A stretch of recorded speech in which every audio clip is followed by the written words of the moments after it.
guys, and welcome back to another cold episode. Father, forgive me, for I have sinned. I have been playing Flunder. Yes, the birds. Yes, abusing barrier statue. So, let me tell you a little story. Yesterday, I spent about 4 hours trying to climb with Sword Soul. A lot of those games ended up being losses, and I ended up actually going down in rank instead of climbing within 4 hours of gameplay. I didn't feel like I played poorly. I may have lost a few games here or there due to my own volition, but most of the games felt like they were entirely out of my hands. Then I switched to Flunder, and within 2 hours I climbed 2 ranks, where previously I had gone down a rank, and hadn't even been able to climb 1 rank realistically, with Sword Soul, in twice the time. So, yeah, I'm gonna abuse this to get to Diamond 1, and since the end of the season is tomorrow, I figured, hey, let's make a video and see if you guys can do the same thing. Climb as high as you can, utilizing and abusing this deck. Might as well abuse it while you can, right? So, let's quickly talk about this deck. This deck utilizes small level 1 birds in order to go into powerful tribute summons such as M-Pen and Ryza. This allows you to gain massive advantage because instead of going to the graveyard, these cards get banished, meaning you can dodge powerful effects, and you can even play Dimension Shifter, which is a huge blowout for a lot of decks. What is Tri-Brigade gonna do when you drop a Dimension Shifter on their head? Nothing. Exactly. So, the other big important thing that I'm sure you all know is that they normal summon themselves instead of actually special summoning, meaning they play very heavily around Max C. This is basically a deck that is entirely designed to combat Max C. Why does Max C exist? Just get rid of the card. Anyway, let's do the quick card by card. We are playing 3 Robina, 3 Eaglin, 2 Stree, and 1 Toucan. The reason we are playing double Stree is because we are also playing Jack in the hand. This means that we can reveal a Stree, our opponent can take it, and we can still have plays. So, yeah, that's the major thing. Also, I like having more names just in general so that we have better access with map as well as our advent of adventure in order to go into more plays. Very nice to have overall. Plus, Stree is very good in this current meta, being able to banish things like the branded cards, being able to banish the Eldritch cards, being able to banish just basically anything in general. It's just a very nice card overall. Moving on to the hand traps, we have ourselves a triple Max C, triple Ash Blossom, and triple Dimension Shifter. Dimension Shifter is absolutely crazy, and there are times where you can actually go Dimension Shifter, and then normal summon Stree, banish the Dimension Shifter, and then go for a second Dimension Shifter because reasons. It's very nice, it shuts your opponent down, and it's just overall a very powerful card. Being able to just floodgate your opponent as a hand trap is a little bit broken. Next up, we have the card that is going to be banned and why you need to be playing this prior to the season resetting, Barrier Statue of the Stormwinds. Now, granted, this card didn't win me games by itself. This card is never why I actually won the game. The reason that I won the game is due to things like M-Pen and Ryza, and more importantly, Dreaming Town being able to allow me to play on the opponent's turn to protect the barrier statue in some instances, or just to interrupt my opponent's plays in others. So, yes, this card does win games by itself, sometimes just by slapping it down, but that is not the way that you normally end up winning games. You obviously don't have a lot of damage unless you're able to get out multiple tribute summons. So there's that. Yes, should it be banned? Yes. Do I like that it's being banned? Not really. Honestly, there are so many cards that can deal with this, but in a best of 1 format, it is a little bit toxic. No, it's a lot of bit toxic. Let's be honest with ourselves. Next up, we have the other tribute summons. We have Apex Avian, which is an Omni Negate. We have Mega Ryza, which is able to deal with multiple cards by stacking them from the field and graveyard onto the top of the deck, which is very nice. Hey, give your opponent a dead called by the grave because it's not going to do anything. Stack it to the top of the deck and watch your opponent cry as they draw it for turn. Then we have M-Pen, which is not once per turn. Did you know that it is not once per turn? Yes, you can search multiple times. Did I ever do this? No. But it is important because this is most likely what we will be doing when the barrier statue is banned. So there's that. But basically what you can do is you can tribute summon this in order to add a Flunder spell trap. This one adds a Flunder spell trap. This one adds a level 4 or lower winged beast. This one adds a level 5 or higher winged beast or something like that, right? Level 7 or higher, sorry. Stree banishes and Toucan adds from the banish pile. So those are what the Flunders do. Sorry, I didn't explain that earlier. Next up, we have our spells. We have 1 Harpy's Feather Duster, 1 Terraforming in order to search out the map. We will explain in a second. We have a triple pot of Duality. We have Double Jack in the hand, reveal 3 level 1s. You add 1, your opponent adds 1, you add 1 of the other ones, and then you shuffle the third into the deck. Very good. You reveal a Robina, Eaglin, and Stree, and you're guaranteed either a Robina or Eaglin. Very good. Next, we have a Pot of Prosperity. Definitely should probably be banned. Yes. Next up, we have a map, double map. This card is absolutely crazy. You reveal a level 1, banish another Flunder card, just any Flunder card, and then you get to slap down that level 1 as an additional normal summon. This gives you an additional normal summon. Also, if your opponent normal summons, you can normal summon as well, allowing you to play on the opponent's turn. Very nice, and that is like the main selling point of Flunder, being able to play on your opponent's turn. Next up, we have the Unexplored Winds. Honestly, you probably maybe bump this up to 2, but you honestly don't need more than the 1. You have access to it multiple times by going something like Street into Toucan, and then you can add it back even if it does go to the graveyard. Or just going Toucan into adding it back. This card is absolutely crazy. First of all, if you want to conduct a tribute summon that requires 2 tributes, which all of these are 2 tributes, you can send a card your opponent controls to the graveyard as tribute material. Any card. Back row, front row, monster, spell, trap, field spell, anything. Just send it to the graveyard as the tribute summon requirement. Absolutely goated. As well as one of your own monsters. Really, really strong. Also, you can reveal Winged Beast monsters in your hand, place them on the bottom of the deck, and then draw cards of the same number. This allows you to just cycle cards if, say, for example, you need search targets for your Robina or search targets for your Eaglin or something like that. You can shuffle them back, and then you are able to utilize them again. Very, very useful. Next up, we have Double Called By. We have a triple Advent of Adventure. Banish a Winged Beast monster from your hand or face-up field. And yes, this is a Winged Beast monster, not a Flunder card. To add a Flunder monster or a Flunder field spell. This basically gets you the map, or it gets you one of your names. Very, very nice. Overall, though, being able to banish something like a Mega Raiza if you need to, in order to go and grab your Robina to get your play started, is very pog. Next up, we have Dreaming Town. This is the main reason why you are actually winning games. During the main phase, immediately after this effect resolves, normal summon a level 4 lower Winged Beast monster. Since all of these cards also add themselves back from the banish pile if you normal summon a monster, this allows you to continue your plays as if you are playing on the opponent's turn, because all of them basically work as a very long chain link. Then, if you tribute summon a monster, this is probably the most important part of this. If you tribute summon a level 7 or higher monster while this card is in your graveyard, you can banish this card, change all monsters your opponent controls to face down defense position. I have won a number of games because of this effect. It is wildly understated and wildly important. This is honestly what wins you games. This card in particular. If you were to ban a Flunder card that wanted, like if you were to kill the deck entirely, this card would kill the deck. Like just straight up, the deck would die if this card was banned. At least as of right now. So, there you go. As for the extra deck, the only cards that matter are Assembled Nightingale, Downward Magician, and Zeus. And maybe something like Tri-Brigade Shureg. I've never actually summoned it, but it could come up. So, yeah. In all honesty, yes, there have been a lot of times where I have summoned Zeus. Why?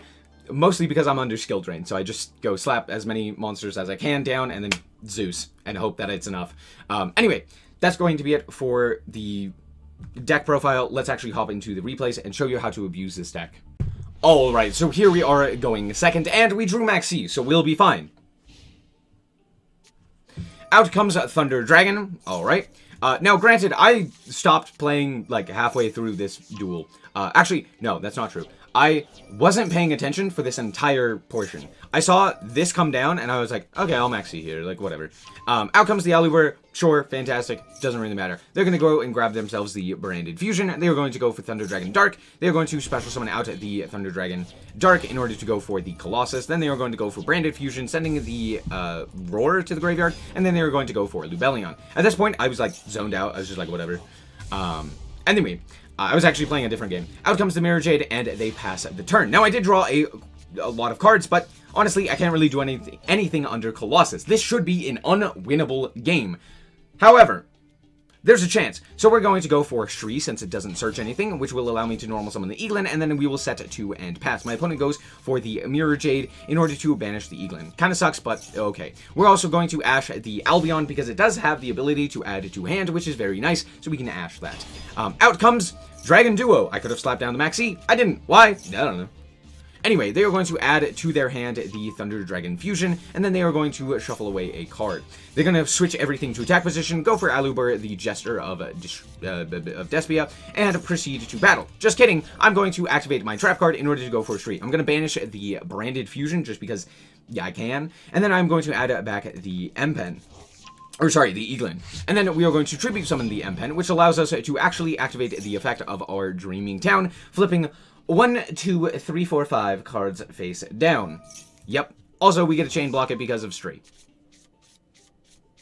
Cool. My opponent is now going to go for Thunder Dragon Fusion. I'm going to just banish here just to get the field spell. There's no real reason that I do this at this point, but I just do. Anyway, out comes the Thunder Dragon Titan, and we draw for a turn the barrier, or we draw off of the Maxi the barrier statue. Kind of funny, doesn't really matter. Anyway, we're going to go for Pot of Duality. We also know that this, I'm pretty sure we know what this set card is. I think it's the Branded Spell Trap. I believe they searched it at some point. I could be wrong. Yeah, it's this one. It's Branded Retribution, which actually doesn't do anything because it specifically requires me to special summon a monster, which we don't do. So there's that. Anyway, we are going to reveal an M-Pen, so I just grabbed that because there's not really anything else that I would have wanted. We're going to go and banish a Toucan with the Shree. We're going to go for Shree, banish the Thunder Dragon Fusion, and then add back both the Eaglin and the Toucan. Or sorry, the Robina and the Toucan. We're going to go for a Toucan here in order to add back our Dreaming Town so that we have it for later, and then we're going to add back the Shree as well. At this point, we basically are in control of this game. We just need to deal with this card and this card, which is the Thunder Dragon Colossus as well as the Titan. So that is exactly what we are going to do. We're going to go and tribute the Mega Raiza to deal with all of those monsters. Then we're going to go for Robina, and we are going to then tribute summon into an M-Pen. At this point, the game is basically over. We can basically just do that continuously, and my opponent realizes this. Did I need to go for the barrier statue there? No. Did I win because of the barrier statue? No. There you go. Now, this game, on the other hand, it's a little bit different. Let's just show you the replay. First of all, we go for the Dimension Shifter, and then we're going to go for the Terraforming in order to add the map to the hand. We're going to go for Pot of Prosperity, banishing 1, 2, 3, 4, 5, 6, in order to reveal Robina. Hey, look at that. That's pretty good. So we're going to add it to our hand the Robina. It's kind of the best one that we saw there. We're going to go and activate the map in order to go for the Robina here. We are going to banish the Eaglin, activate Robina, activate the Eaglin to a chain block. We are going to then add it to our hand the Barrier Statue. Hip hip hooray. We're going to go for the Eaglin here in order to add the M-Pen, and we are going to go and distribute those off for the M-Pen. M-Pen activate its effect. Robina activate its effect so that we chain a block, guaranteeing that we get our search of the trap card. We're going to then normal summon the Barrier Statue, set to and pass. My opponent is then going to go and activate, or sorry, normal summon their monster, which activates our map, proceeding to then, yeah, surrender. That is honestly how most games will go. Once you get the Barrier Statue M-Pen lock, as well as having Dreaming Town and map on your field, a lot of decks just kind of can't do anything, especially Branded in particular. How in the heck are they supposed to do anything without normal summoning, without special summoning, without doing anything? Yeah, you have an insane matchup against Branded. Now, let's talk about the most interesting matchup in this game. We'll explain it in a second, or at least for this deck. So we're going to go for Jack in the Hand. We are going to reveal 3, and my opponent decides to take the Robina, so I take the Eaglin. We're then going to go for Pot of Duality, which allows me to reveal Shree. Okay, yeah, we'll add the Shree just to get another name into rotation, and we are going to go for Map here. Map is going to activate. We are going to reveal the Eaglin and banish the Robina. We're going to go Eaglin 1, Robina 2. They will imperm. Doesn't really matter because we have the Advent of Adventure. So we're going to add the M-Pen no matter what. We are going to gain 500 because reasons, and then we are going to add the Robina and add another M-Pen. There's no real reason for me to add something like a Raiza or an Apex Avian. I don't really need it. We have access to the Eaglin, so I just add the second M-Pen in case we can use it. Then we are going to add back the M-Pen, and we are also going to banish with the Shree in order to get the Advent of Adventure into the Banish Zone. We're going to add it with the Robina, the Barrier Statue, and then we are going to go for M-Pen and Shree. Stree will add itself back, and M-Pen will search the normal summon. We will then normal summon the barrier statue, set 1, and pass. I'm feeling pretty good. We have the M-Pen already in hand, so if we need to, we can go for the M-Pen again. If we need to, we also have Stree and Eaglin. We have the Robina banished to chain block something. We also have the Advent of Adventure, so we can go like Robina to grab Toucan to go and grab the Advent of Adventure if my opponent doesn't really have many outs. So I'm feeling pretty good. Also, on top of all of that, we have Ash in hand. And my opponent reveals that they are also playing Flunder. Yes, this is probably the most interesting matchup for the deck, because Flunder loses to a lot of things that aren't really Flunder related stuff. Like, they don't lose to the barrier statue, they lose to hand traps, which honestly I'm not playing a whole lot of. And yeah, sure, Dimension Shifter isn't really going to do a lot. Sure, maybe this Ash will do something, as I'm actually going to Ash this Terraforming, because if they're activating the Terraforming, they probably don't already have the map. But this is where things get really interesting. Utilizing your normal summons and running your opponent out of their effects in order to gain advantage. Sure, this barrier statue isn't going to do anything, but it does have 1,000 attack, which is higher than any of the other Flunders. So there's that. We are going to normal summon the Eaglin here off of our map, which allows them, which then we will, trade back and forth. We're going to go their Eaglin, my Robina, and we're going to add the Apex Avian. Now I get to actually summon my Apex Avian first, but they are going to go for theirs. They are then going to go for the M-Pen here, and M-Pen is going to activate and chain block it with the Eaglin, but I'm going to activate my Eaglin as well in order to add it to hand. Now note, Robina and Eaglin both have been used by my opponent. I have not used my Robina, but I have used my Eaglin. So, these are hard once per turns. So they have 2 names left. They have Stree and they have Toucan that they can still utilize. I guess they could technically also utilize the M-Pen again, but at this point, that is what we are playing around. We still have 3 names that we can utilize, which means that our combo could go on a little bit longer. We are not going to be able to add something like a Mega Ryza, but that is something to note. They're going to add back their Eaglin, they're going to add the map, and at this point we basically just have to negate the map. Turns out, literally can't do that, so okay, sure. They're going to go to battle and banish the second Dark Ruler No More.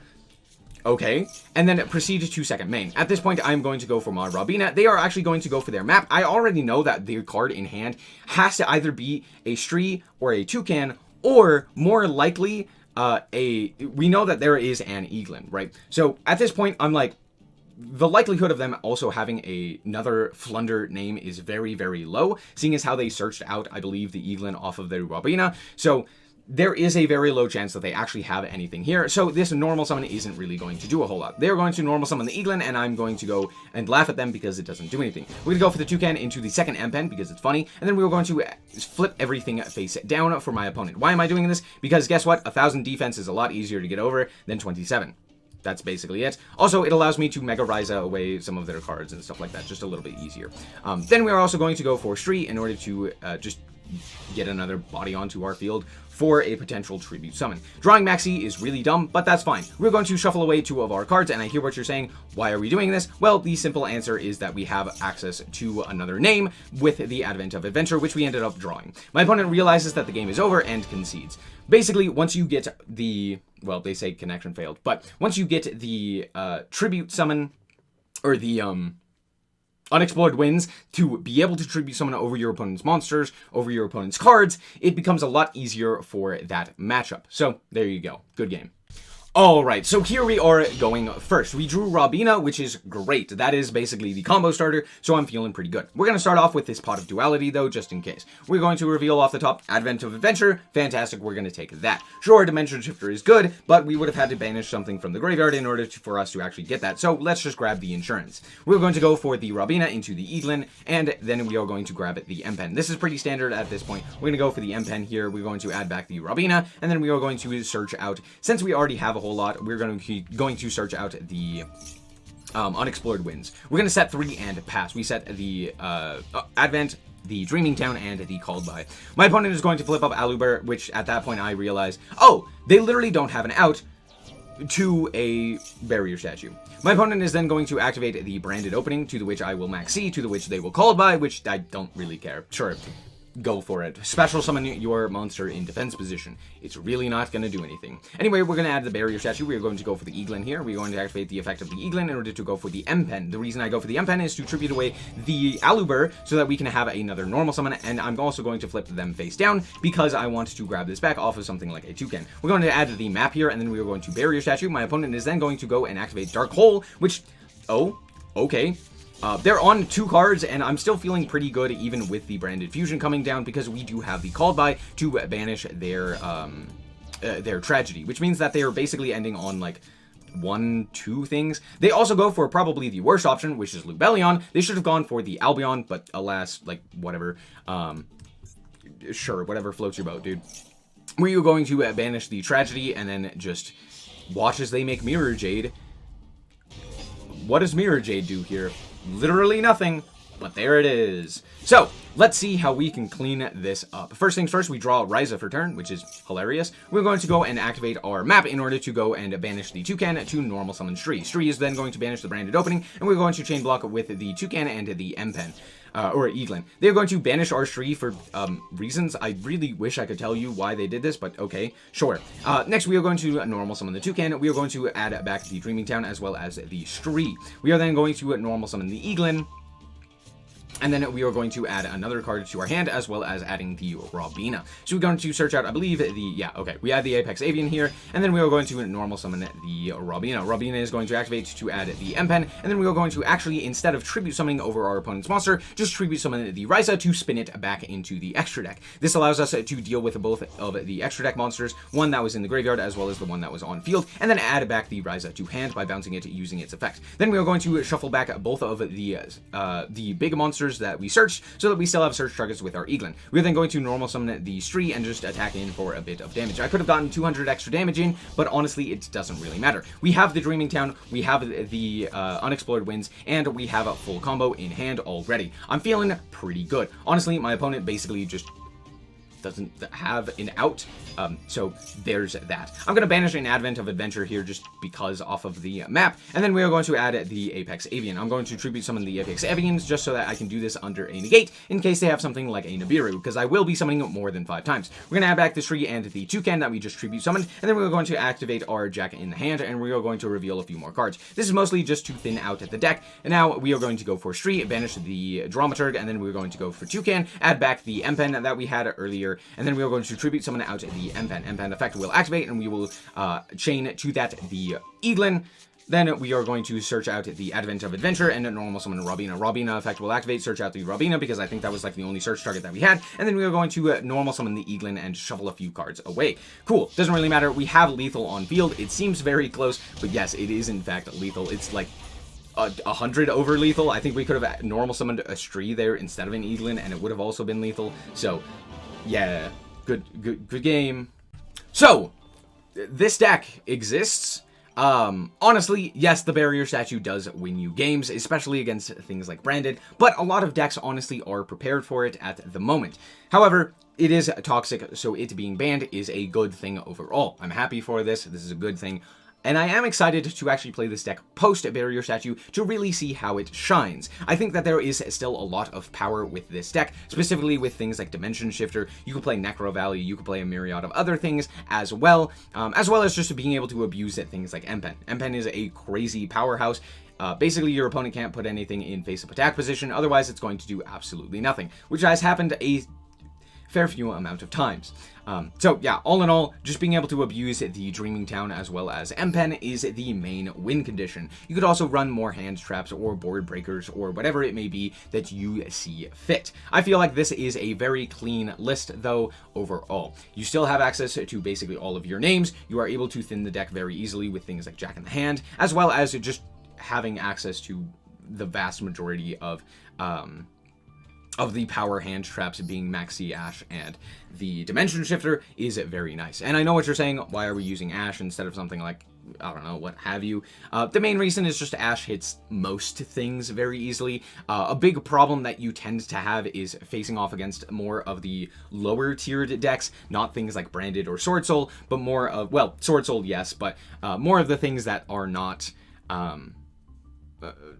like the best deck, and Ash tends to hit those the best. So there's that. Honestly, I could understand if you don't want to play this deck. I could understand if you dislike this video. I could understand if you do all of those things, leave a nasty comment, be like, I hate you for playing this deck. But honestly, I'm going to get to Diamond 1, and you're not. So there's that. Anyway, thank you guys so much for watching. I hope that you guys did indeed enjoy. If you did, I like this very much, so appreciate it. And if you want to check out more content like this, as well as more Yu-Gi-Oh!, then just be sure to subscribe. Anyway, thank you guys so much for watching, and remember to always stay frosty. Bye-bye. Shout out to the Frost Guard, my members. Thank you guys so much for the support, and I hope you enjoy the content.